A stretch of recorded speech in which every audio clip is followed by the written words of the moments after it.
Sojourner Truth with Margaret Prescod coming up.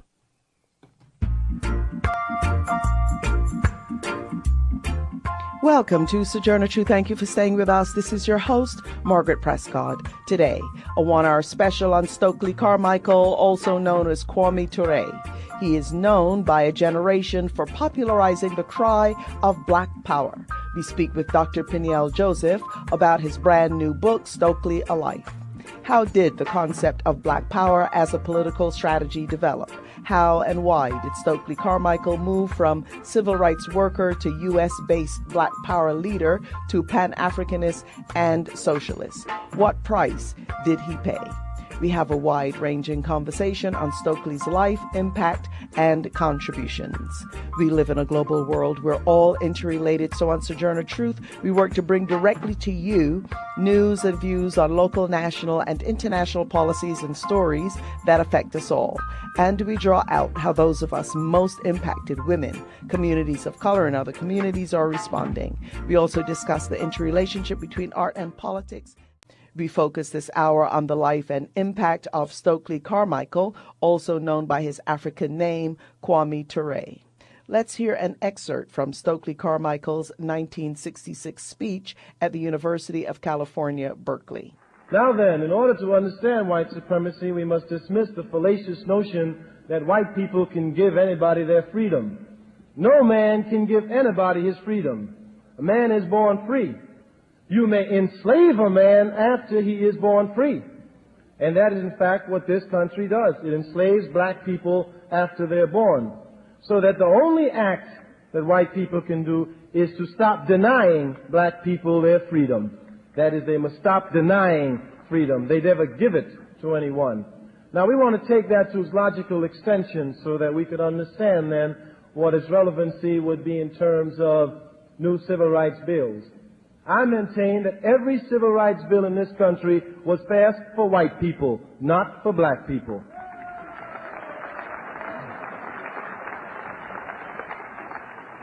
For example, I am black.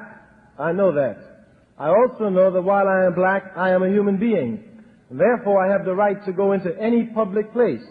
White people didn't know that. Every time I tried to go into a place, they stopped me. So some boys had to write a bill to tell that white man he's a human being. Don't stop him. That bill was for that white man, not for me. I knew it all the time. I knew that I could vote and that wasn't a privilege, it was my right. Every time I tried, I was shot, killed, or jailed, beaten, or economically deprived. So somebody had to write a bill for white people to tell them, when a black man comes to vote, don't bother him. That bill again was for white people, not for black people. So that when you talk about open occupancy, I know I can live any place I want to live. It is white people across this country who are incapable of allowing me to live where I want to live. You need a civil rights bill, not me. I know I can live where I want to live. Dr. Peniel Joseph is a professor of history and the founding director of the Center for the Study of Race and Democracy. He is the author of the book Stokely, A Life, a biography of iconic civil rights leader Stokley Carmichael. Dr. Joseph is also the author of the award-winning Waiting Till the Midnight Hour, a narrative history of Black Power in America, and Dark Days, Bright Nights, From Black Power to Barack Obama.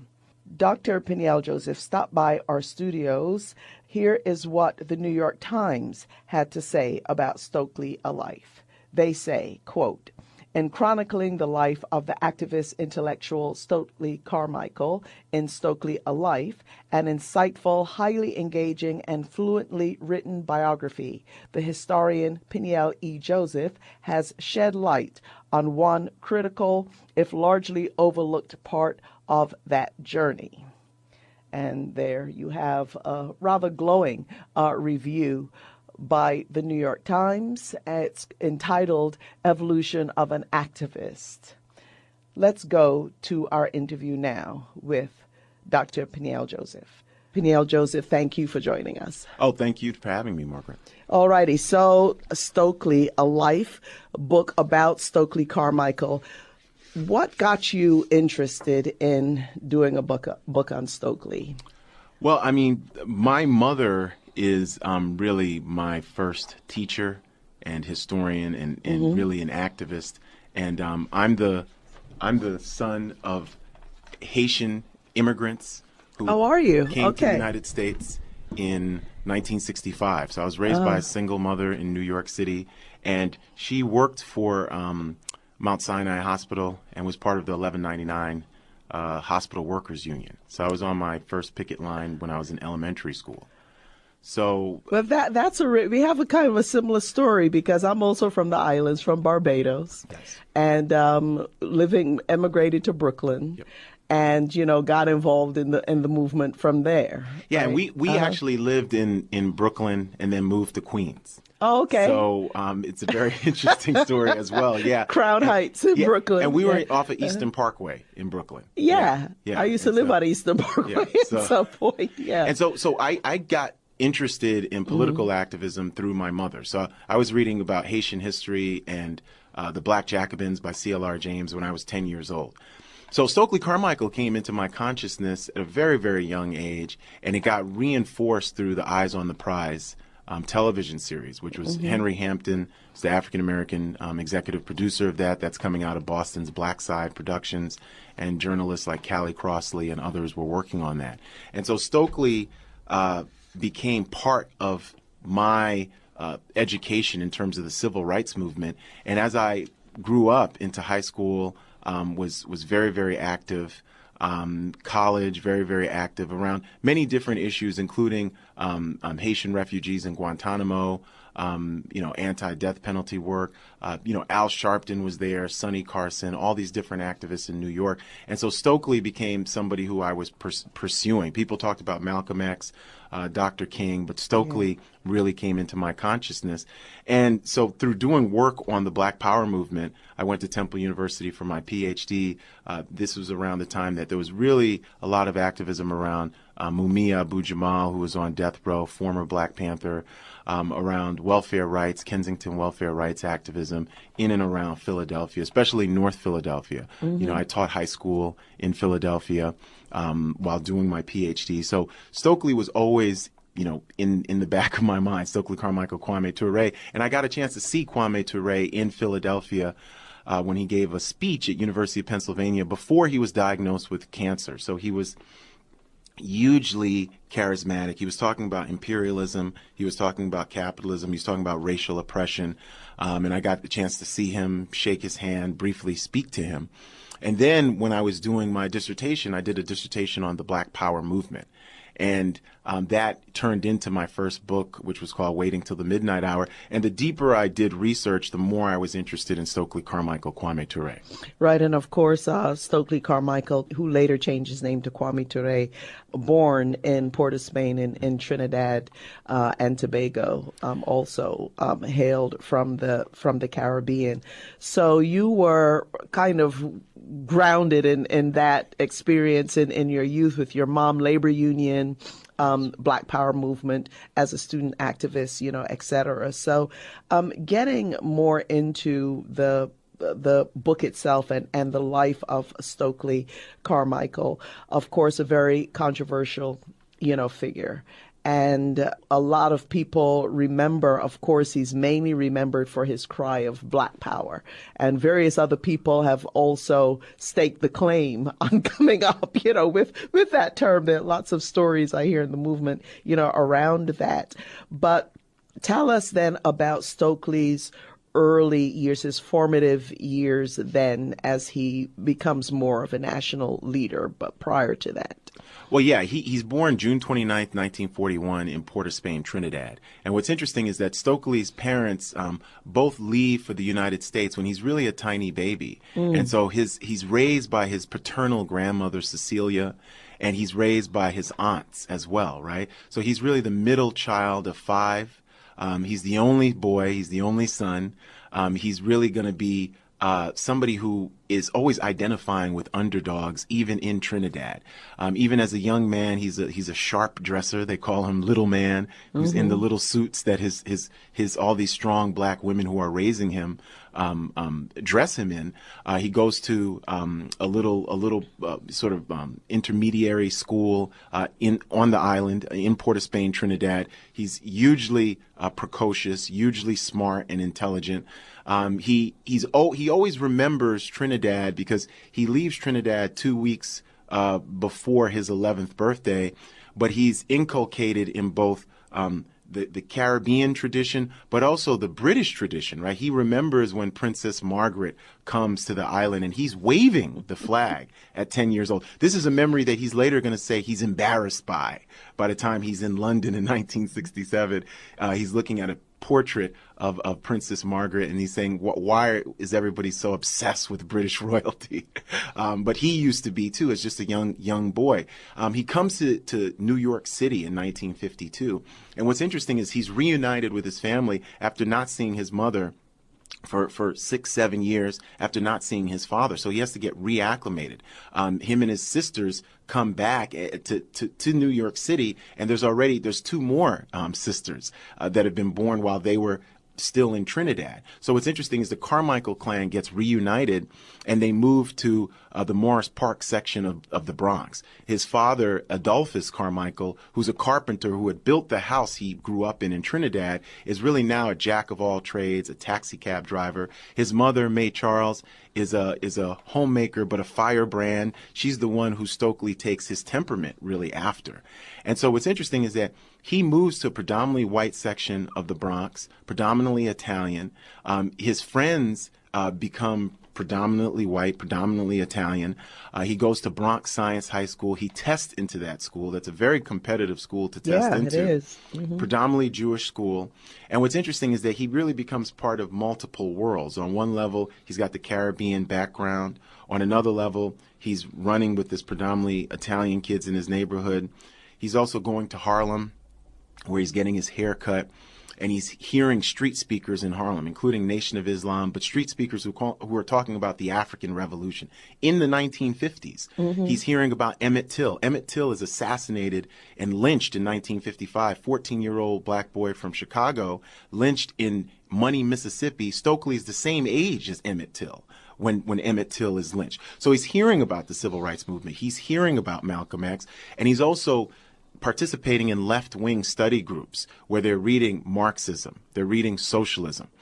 Now, the black socialist tradition is going to be very, very important for the young Stokley Carmichael because he's going to be introduced to Bayard Rustin. Mm-hmm. And Bayard Rustin is the leading black socialist, along with A. Philip Randolph, in the United States. And what's interesting about Bayard Rustin is that Rustin belongs to a black radical social democratic tradition, a tradition of activism, organizing, pacifism. He had been incarcerated for being a conscientious objector during World War II. He had visited Africa. He had visited India. He schooled, mentored Martin Luther King Jr. in Montgomery, Alabama. Rustin was also openly homosexual, so he was also on the margins of the movement because of being arrested on morals charges. When Stokely first sees Bayard Rustin, he asks, who is that speaking at a rally? He's told that that's Bayard Rustin, the socialist, and he says, that's who I want to be. So he's gonna have all these different streams of activism. I should add that he's also organizing in Harlem as a teenager. So before he joined SNCC, the Student Nonviolent Coordinating Committee, Stokley Carmichael is political. He's politicized, but he's also global. One of the things we have to remember with Stokely, he doesn't discover Pan-Africanism in the 1960s. He was in a Pan-African context in the 1950s. He was grounded in it, part of his education. Absolutely. Political education. He's listening to Miriam Makeba as a teenager, and he tells one of his sisters that he's going to marry her as a teenager. Right. Yeah. So that's quite something. And I guess that continues in a kind of a radical tradition that a number of us who've come from the Caribbean region, Dr. Gerald Horne writes a bit about, and I think there'll be some of this in his upcoming book about a kind of a clandestine organization of Caribbean radicals. Oh, absolutely. Actually, yeah. And so who knows how, if there was if it was open or not, a connection with Stokely and that particular trend. And I think what's interesting about being from the Caribbean is that, and we see it whether it's Marcus Garvey or Hubert Harrison, is that there's such a rich connection between the Caribbean, the United States, but also Africa. So it's a rich Pan-African cultural, political connection. These folks are activists and intellectuals, and Stokely is coming out of that tradition. Right, and grounded in much a broader international view. Okay, so jumping ahead, then he does all of this, and he winds up being a freedom writer in the South. He winds up being a freedom writer. He goes to Howard University. What's interesting, he joins the Nonviolent Action Group, which is a SNCC affiliate at Howard University. At Howard University, it's really important to remember that the professors at Howard University include Sterling Brown, the towering poet, Toni Morrison, the future Pulitzer and Nobel Prize winner, is his freshman English professor. Amazing. There are so many different, E. Franklin Frazier, the towering sociologist. So when we think about Howard, the Howard that Stokley Carmichael goes to from 1960 to 64 has a better faculty in my mind than Harvard University or any university in the United States. So we have to think of Howard not as just the black school, but as this towering, intellectually gigantic school with so many different luminaries. And he's also connecting with so many different young civil rights activists, people like Ed Brown, Cortland Cox, Mike Thelwell, Hank Thomas. There's going to be so many different people. So he becomes a freedom rider. He's part of SNCC. He's organizing in D.C., but he meets up with John Lewis, who becomes chairman of SNCC and future congressman. And Stokely gets arrested for the first time in Mississippi as a freedom rider, June 8th, 1961. He spends about 40 days in Parchman Penitentiary, Mississippi's worst prison farm. And he's going to be incarcerated with people like James Farmer of CORE, John Lewis, of SNCC as well. And he spends his 20th birthday in jail. And that's going to be the first of many birthdays that he spends in jail. So what's interesting about Stokely in the early 1960s is that visit to Mississippi sparked something in him. He's going to visit Mississippi every summer afterwards, and in 1964 go and live in Mississippi after graduating from Howard University. Bob Moses also inspires him. Bob Moses is the SNCC activist who really goes to, initially in 61, Macomb, Mississippi. And there's the beautiful letter that Moses smuggles out of a jail in Macomb, Mississippi, along with 13 SNCC activists in 1961, where he calls Mississippi the middle of the iceberg. And the iceberg is a metaphor for white supremacy and Jim Crow and racial oppression in the United States. And what's interesting is Stokely really, Bob Moses becomes Stokely's hero. He meets up with Moses in 1962. Part of the reason he changes his major from pre-med to philosophy is because of Bob Moses, and they spend time discussing philosophical questions. And so Stokely falls in love with Mississippi. And so when we think about between 60 and 64, he's at Howard University. He's organizing in Cambridge, Maryland with Gloria Richardson and other activists. He's organizing Route 40 demonstrations with Julius Hobson and CORE activists. He's being influenced by Ella Baker, who's the founder of the Student Nonviolent Coordinating Committee. And really, Ella Baker is key here because she convinces the young people who are part of SNCC that what they're doing, there's more than meets the eye in terms of what they're doing. Her famous speech in 1960 that it's about more than just a hamburger. She's saying that it's about nothing less than democracy and radicalizing and transforming all these systems of oppression in the United States. Even if senior civil rights leaders like Dr. King, who's only 8, 9, 10 years older than them, disagree. So there's all these influences. Fannie Lou Hamer, Annie Ponder, all these different black women who are also influencing his activism in the Delta. Stokely becomes hugely, hugely popular, not just at Howard, but anywhere he goes. Among older black people in the Delta, he adopts their folk ways. He's hugely deferential to seniors. He babysits children. He eats whatever food is in front of him. He's hugely respectful. So it's very, very important to understand that he thinks of poor black sharecroppers and poor black people as the people that can save democracy in the United States. Yeah, and also I imagine with his roots in the Caribbean, much more rural than in the United States. I mean, when you go south and a lot of those old ways and respect for the elders and you eat your food in front of you, I mean, all of those are things that transfer over from others of us in the diaspora. I want to dig in a little bit with the time in SNCC, the Student Nonviolent Coordinating Committee, because you have SNCC, you've got King's Organization, SCLC, you've got the Congress of Racial Equality, you have the NAACP, the oldest civil rights organization in the country, but has this history, I guess, of being more, more of the conservative, more mainstream than some of the others. And we do know that there were tensions and power struggles among them. Mm-hmm. But Stokely developed a close relationship with Martin Luther King. Tell us, a bit about that, because that really played a big role in how, in his view, how he was seen and also how other people see him. Yeah, he first meets up with Dr. King in 1963 at Howard University. Mm-hmm. And unlike other SNCC activists, Stokely puts his ego aside when it comes to King. So when people in the rural Delta ask him if he's one of King's men, he says yes. He doesn't get into an explanation. He's very impressed by Dr. King's love of black people and their love of King. Mm-hmm. And I think some of that is because he aspires to the same thing. Because King, even though he's this man of letters and he's born in the black middle class, in a way, King commits a kind of class suicide and class rejection by really identifying with the least of these. And Stokely does the same thing. So when we think about King and Stokely, they meet in 63. Stokely serves as his chauffeur in 1964 in Greenwood.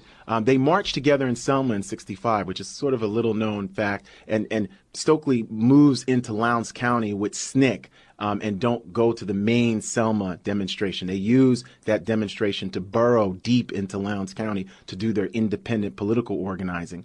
And they become really close along the Meredith March in 1966. They spent about 3 weeks together. In subsequent years, King invites Stokely to his home in Atlanta for dinner. They speak on the phone together. They headline a major anti-war demonstration April 15th, 1967, where there's 400,000 people there. So Stokely impacts King and King impacts Stokely. I think the thing that King does for Stokely is really let him become more pragmatic and more patient in a lot of ways. He sees that Dr. King really, really loves black people, and whatever King is trying to do is because of that love. And I think Stokely always credits Dr. King with teaching him and other black people how to face racial terror without fear. That's what he says, right? Stokely impacts King just through his radicalism, his speaking truth to power, his vocal and robust anti-war activism. He teases King the night of April 15th, 1967 at Harry Belafonte's apartment. And Harry Belafonte is huge here, civil rights activist, legendary freedom fighter. And they're at his apartment in New York. And Stokely is teasing King, who had come out against Vietnam 11 days earlier at the Riverside Church, mm-hmm. and saying that, you're coming out against the war because of me. Yeah. And what's interesting is that 2 weeks later, a couple of weeks later, King calls up Stokely and says that he wants him to come to Ebenezer Baptist last mm-hmm. Sunday in April, and he wants him to hear him preach. And Stokely says, I'm not coming because I'm going to be doing the Lord's. I'm not going to be doing the Lord's work. I'm doing the people's work like a good heathen. Yeah. And King implores him. Stokely says, why? King says he's going to be speaking out against Vietnam. And Stokely said he's going to be in the front row of that pew. And we've got great footage from Eyes on the Prize that shows Stokley mm-hmm. Carmichael alongside of Cleve Sellers, who's his best friend, SNCC activist too, leading the standing ovation after King really comes out against the war that last Sunday in April at Ebenezer. Right. And I want to dig in a little bit with this as well, because James Meredith, of course, a student who was shot, had started a march on his own, and then it grew. Other people joined in, and the Meredith March that you referred to, letting our audience know what that was. But also, some of the tensions, within the movement emerged somewhat within that march, because some of the mainstream leaders didn't want to participate at first, but also that Stokely, who was an organizer, used the march for his own devices. I mean, other people might have had one idea of what they wanted to do with the march, but Stokely, the organizer, wanted to really use the occasion of the march and also his friendship with King, which gave him, a certain amount of cred, right, in the movement. So the march was kind of dual purposed in a way. Yes, that becomes the last unified civil rights demonstration of the 60s. But SNCC and Stokely really utilized King and the King's presence, which attracts all that media, right, although King is not there that night of June 16th, to really unleash the Black Power phrase. So this is all strategic. This is definitely strategic. For them, Black Power is going to be the radical, social, political, cultural self-determination that's required to initially first get democracy and citizenship in the United States, and eventually a political revolution once they figure that these democratic institutions will never work the way they're claiming they're going to work. Right, and also the organizing that happened during the march. I mean, along the way, and the various stops along the way of various confrontations, with the police and, just the organizing of local communities, which was really an important aspect of the movement at that time.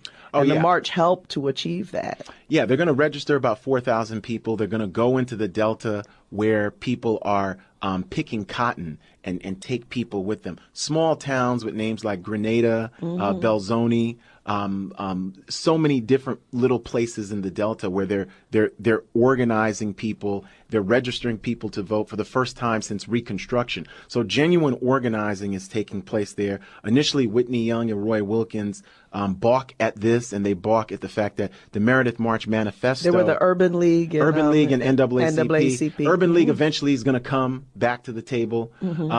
They balk at this because the Meredith March Manifesto, one that King approves of, is very critical of Lyndon Johnson. And the Meredith March also wants very tangible policy. They want more protection for voters. They want more registrars there to register people to vote. And they want Justice Department protection for civil rights workers. Yeah, and interestingly, also it was Black Power in action, because there were the confrontations that happened when the marchers were supposed to stay, let's say, in a black, school grounds and were stopped from doing it. And then local people who perhaps for the first time ever, really had to stand up to authorities and to the police. So the march also lent that kind of grassroots Black Power in a way. Yeah, absolutely. I mean, the McNeil Elementary School is where Stokely was supposed to put up the tent, and he gets arrested there because they had received permission from the black officials, but then they're overruled by white officials. And what's interesting is there's going to be huge violence in Canton, Mississippi, where marchers are going to be routed by state troopers who were initially there to protect them. But once they start to set up a camp, there's going to be tear gas. Stokely's going to be hit in the chest with a canister. King is going to be there. There's going to be real disarray. King is going to call that violence worse than Selma. And I think a real denouement 2 years after Sojourner, Cheney, and Goodman are killed, King, along with Stokley Carmichael, returns to Philadelphia, Mississippi, which is the site of the assassination of Sojourner, Cheney, and Goodman. And three civil rights workers. Three civil rights workers killed during the Freedom Summer. And Stokely says that, there's all these racist mobs there. And Stokely says that this is the face of a sick and resisting society that pays lip service to democracy. That's what he tells them in Philadelphia, Mississippi. This is Sojourner Truth. This is your host, Margaret Prescod. You're listening to a 1-hour special with historian Dr. Peniel Joseph, author of Stokely, A Life. We're going to take a station break. When we return, we continue our discussion of Stokley Carmichael, later known as Kwame Ture, the man who popularized the cry Black Power and changed the direction of the civil rights movement in the United States. Some people say we got a lot of malice. Some say it's a lot of love. But I say we want to quit moving until we get what we deserve. We've been buked and we've been scorned. We've been treated bad, talked about, as sure as you born. But just as sure as it takes 2 eyes to make a pair. Brother, we can't quit until we get our share.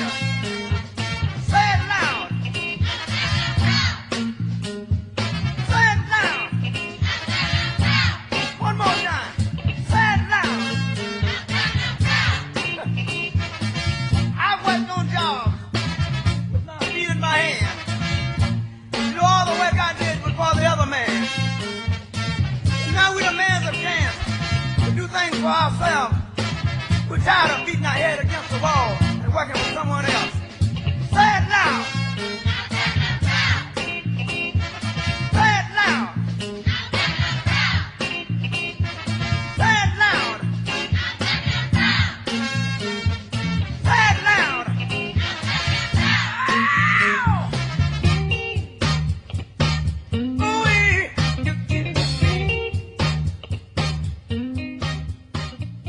This is Margaret Prescod, host of Sojourner Truth. We now continue our discussion with Dr. Peniel Joseph. He has a book, Stokley, A Life.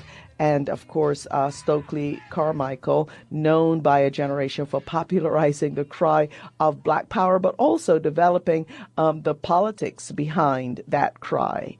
And our guest is Dr. Peniel Joseph. So you have the Freedom Riders, Freedom Summer, of course, so many of the northern, especially, but not only white students going to the South. Goodman, Cheney, Sojourner killed. Cheney, of course, being tortured as well. There's evidence of that has now emerged. So Stokely is now in SNCC, part of SNCC, very well known in SNCC. He gets elected as the but that election was a bit controversial because he didn't get elected in the first round. He didn't get elected in the first round. Worth Long, a SNCC activist, is going to say that it needs to be re-voted on procedural grounds because not everybody had a chance to vote. So John Lewis is replaced by Stokley Carmichael as chairman, and that's really going to end their friendship for a time and really thrust SNCC into a different direction because Stokely is so charismatic and coupled with the Black Power speech, really a month and a half later, he's going to be this national iconic figure and also fill the vacuum that was left after Malcolm X's assassination, February 21st, 1965. So in a way, when we think about Stokely's trajectory, by 66, 67, 68, he is a national and global icon in his own lifetime, receiving more attention than Malcolm did while Malcolm was alive. So Stokely's international trips and Stokely's political activities are followed by the major government agencies and the media and different institutions and organizations in really a different way. So it's very interesting when we think about the way in which this time unfolds by 66, 67, 68. What a huge figure he becomes. Yeah, and that is still being debated among Snickers, as they call it today. I know my cousin Martha Prescod, who was in SNCC and definitely one of the Stokely, supporters in that. But there were some tensions as a result of not only that particular vote and John Lewis and the breaking with John Lewis and Stokely, but also Stokely then becoming a national figure and what that meant for the Student Nonviolent Coordinating Committee as an organization, of course, in its latter days. But moving on, he clearly became of great interest to the media, of great interest to U.S. intelligence also, which continued, I think, likely until the rest of his life, it seemed.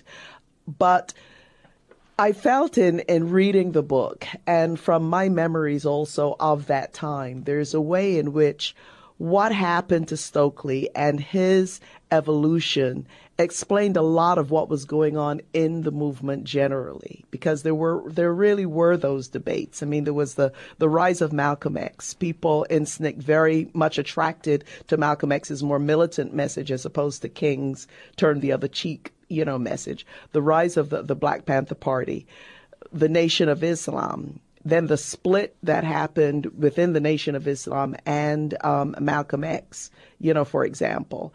And there were some of the decisions and some of the decisions that Stokely made and some of the moments in his life, I guess, reflected his humanness in a way and kind of which way am I really going? You know what I mean? Because there are a lot of people who were quite stuck and still remain stuck on, for example, Minister Farrakhan's role in criticizing Malcolm X after he left the nation, but yet Stokely developed quite a close relationship with Minister Farrakhan, you know? So there were all those kinds of intricacies that have a lot to do with what happened with the civil rights movement, what happened with the Black Power movement.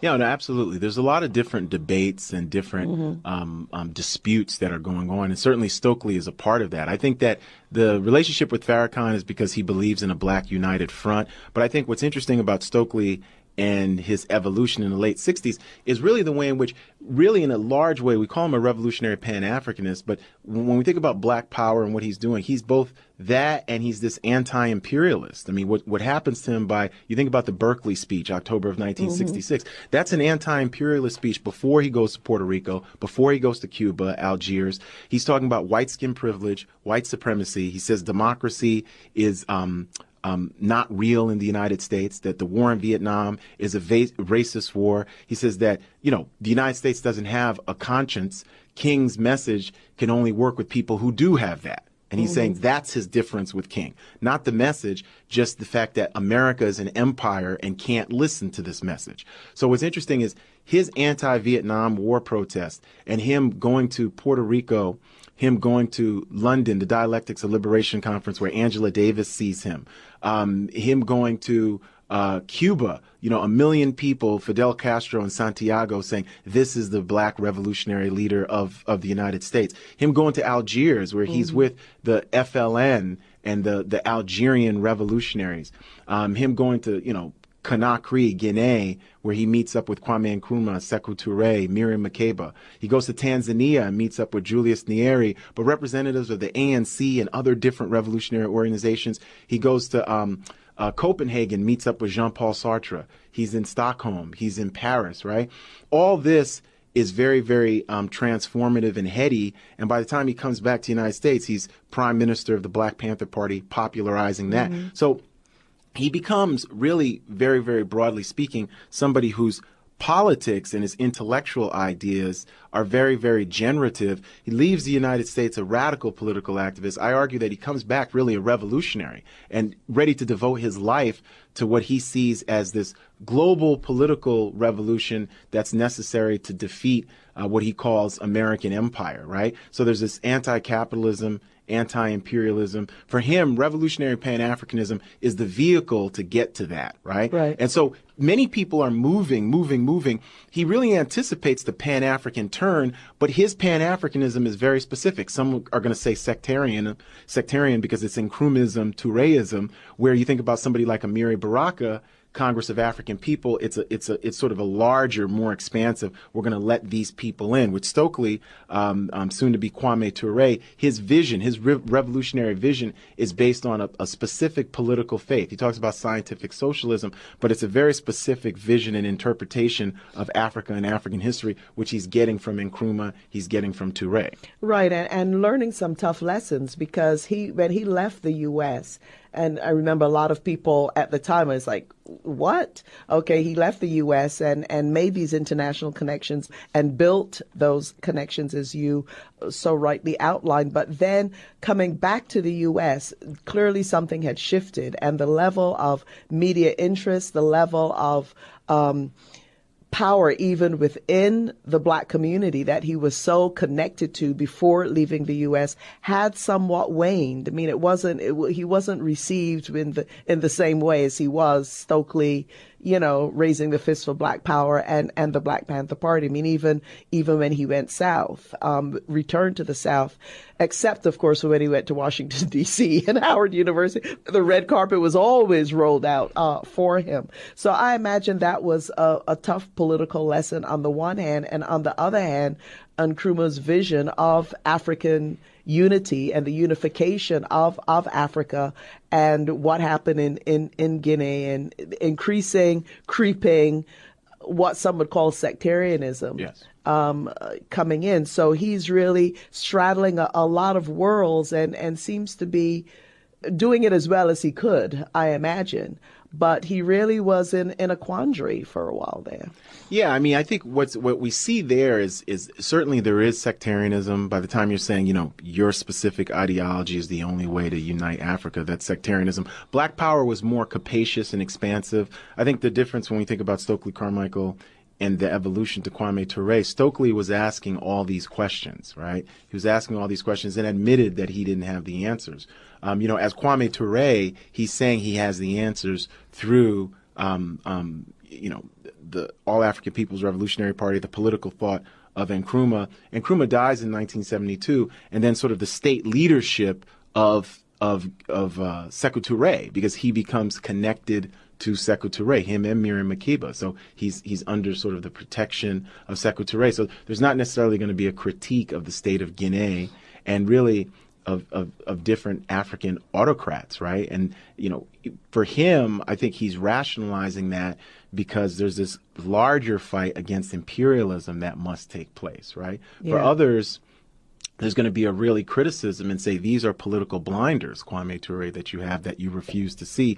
And certainly leaving the United States, I think any political leader who leaves their adopted country, you're going to lose a kind of power and prestige because you're no longer living there. And popular base. But I think one of the reasons he left, I think he's very, very skeptical of what happened to people like Marion Barry, what happened to people like Jesse Jackson. He saw that not so much as a betrayal of the revolution, but just as not the right direction to take. It was the rise of the black political class. Political class. So he could have, become Stokley Carmichael, mayor of some place, right? Yeah. But he didn't want that. He believed in revolution, that capitalism and the contradictions of capitalism in terms of lack of access to health care, poverty, prisons, all of that needed to be eradicated. And I think he had tried in his own way to do it through local politics in Mississippi and Lowndes County, Alabama. And he said, look, that won't work. So what's interesting about him compared to other activists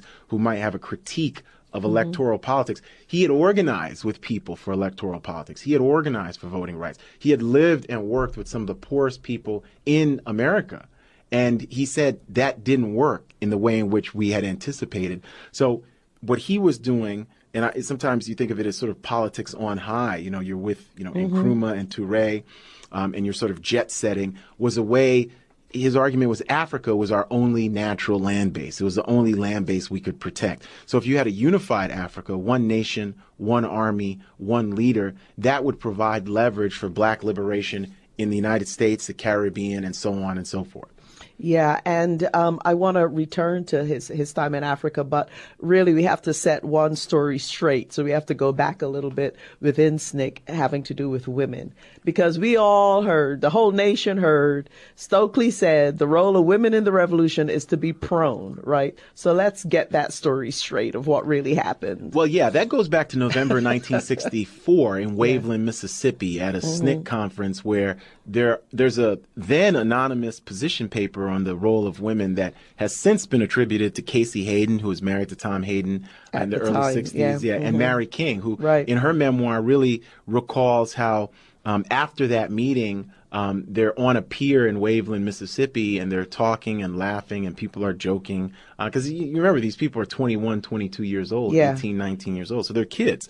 And somebody mentions something about the position of women in SNCC, and Stokely gets up and does a kind of little stand-up routine, which he often did. He imitated people like King. He would imitate kind of Lyndon a comedy Johnson. thing, Comedy thing. And he says the position of women in SNCC, and he pauses for effect, and he says, is prone. And everybody starts laughing. So it's a joke that, yes, it's a sexist joke among friends, among people who might have been college classmates.